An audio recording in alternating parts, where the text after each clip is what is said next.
Santham Academy. Welcome to Digital Kaksha.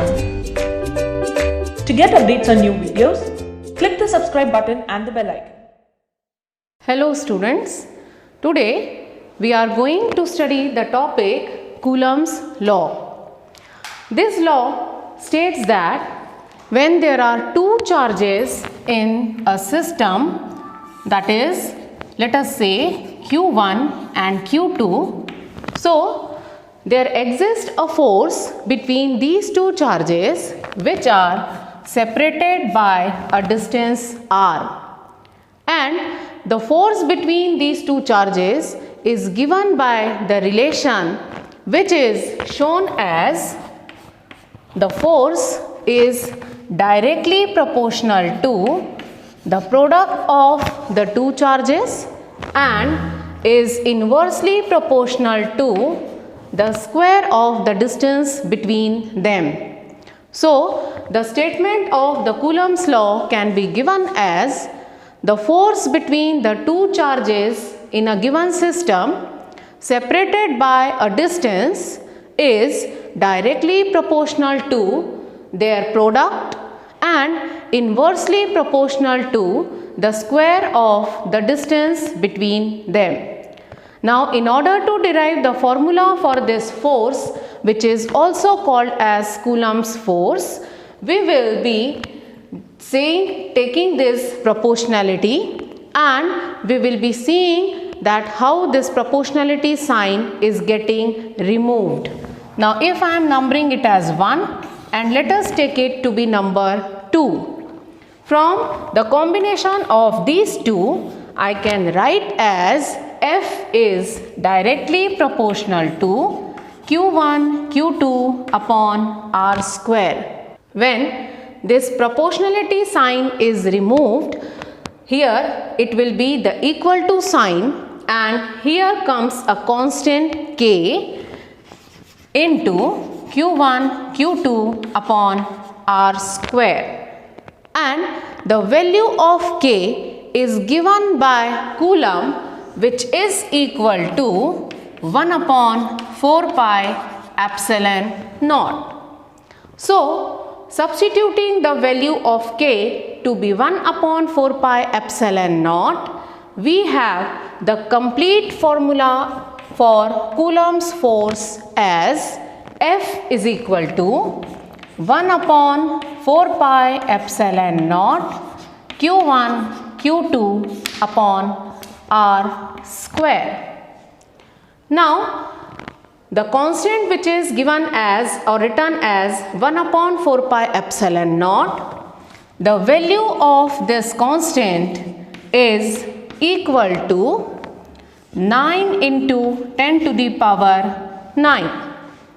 In order to get the unit for this constant, I will write the formula for 1 upon 4 pi epsilon naught from this equation number 3, and it will come out to be equal to F into R square upon Q1 Q2.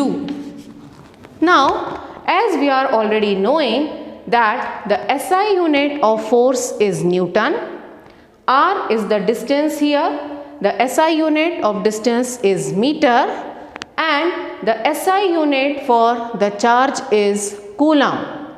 So, this way the unit for 1 upon 4 pi epsilon naught comes out to be Newton meter square per Coulomb square. So, this way the complete value of this constant 1 upon 4 pi epsilon naught, it is equal to 9 into 10 to the power 9 along with the unit Newton meter square per Coulomb square. Now, here this constant epsilon naught, it is spelled as epsilon. So, either it can be epsilon 0 or epsilon naught. Also, it is termed as the permittivity of free space. It means the presence of epsilon naught in the formula gives us the idea that the medium between the two charges, either it is air or even there is no medium or there is vacuum present between the two charges Q1 and Q2.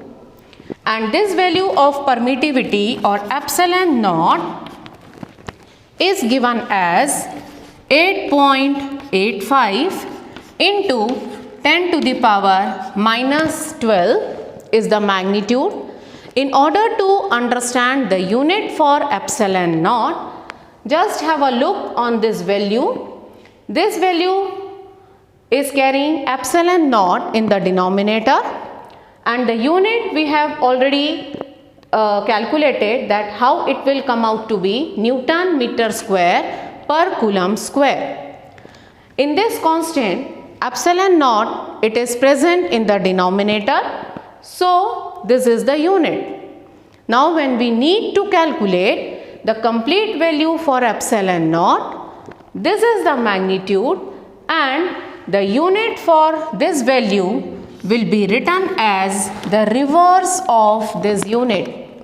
Hence, the unit for epsilon naught comes out to be coulomb square per Newton meter square.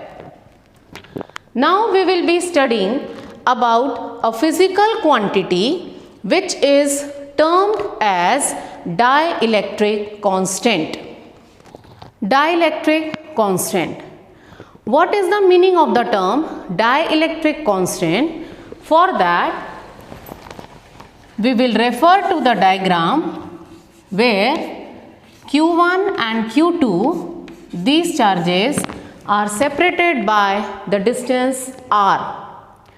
Now when this setup it is present in air or is kept in air, according to Coulomb's law or Coulomb's force formula, we can write the formula as F in air is equal to 1 upon 4 pi epsilon naught Q1 Q2 upon R square.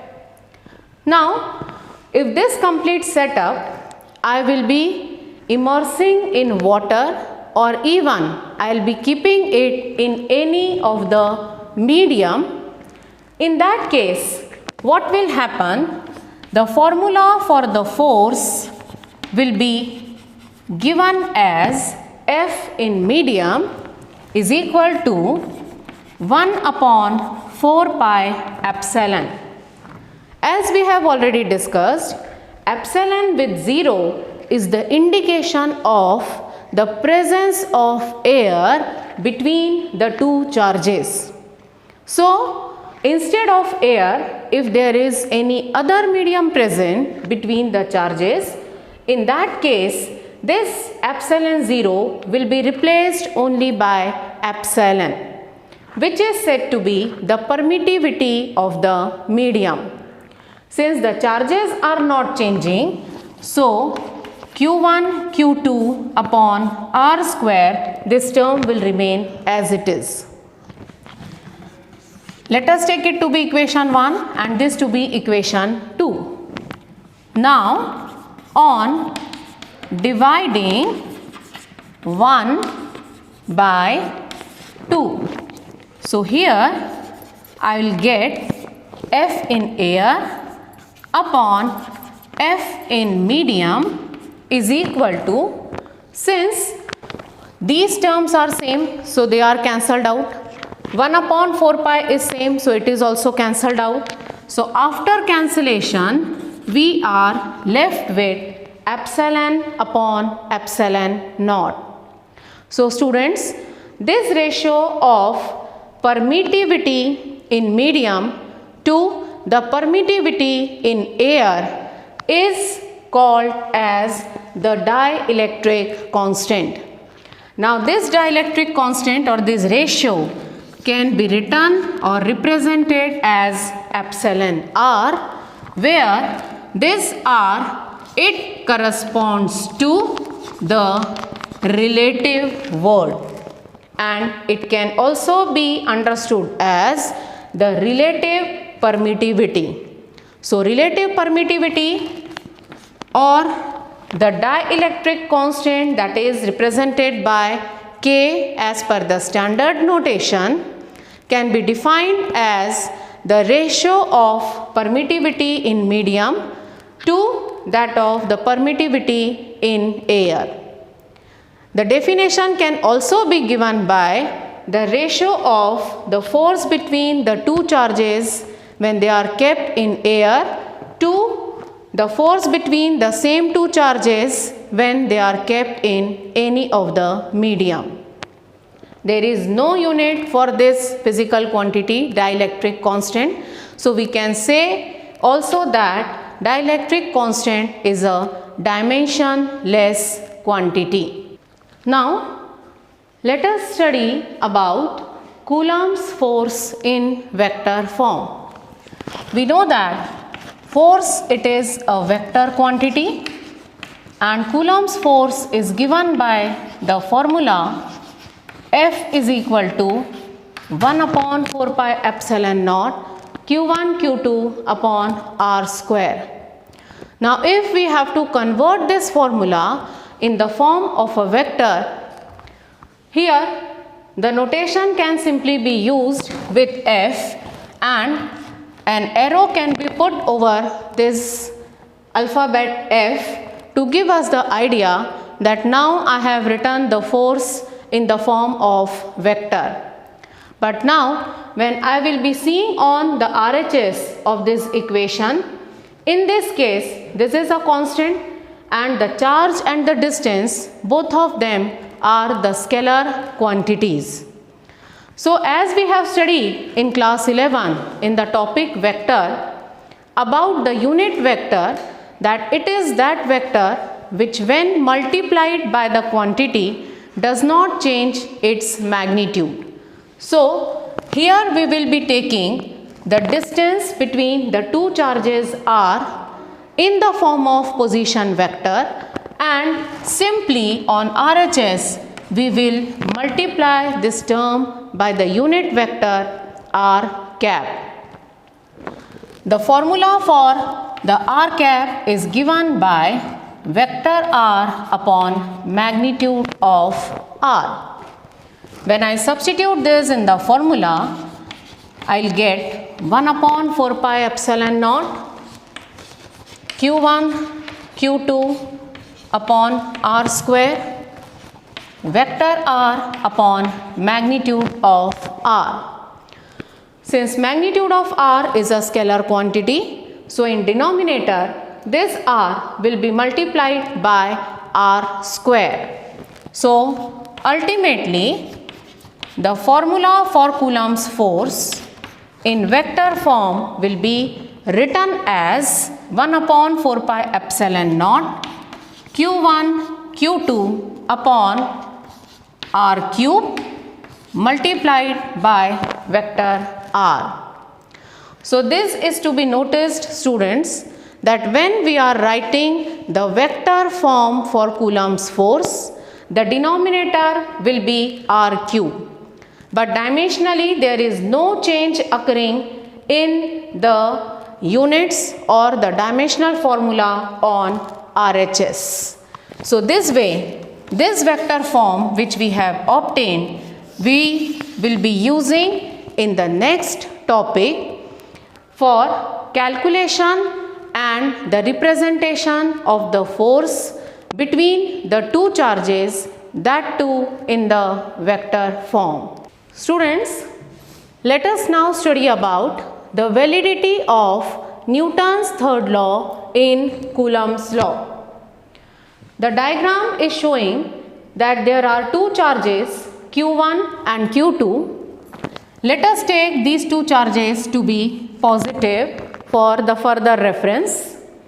Between them the distance is R.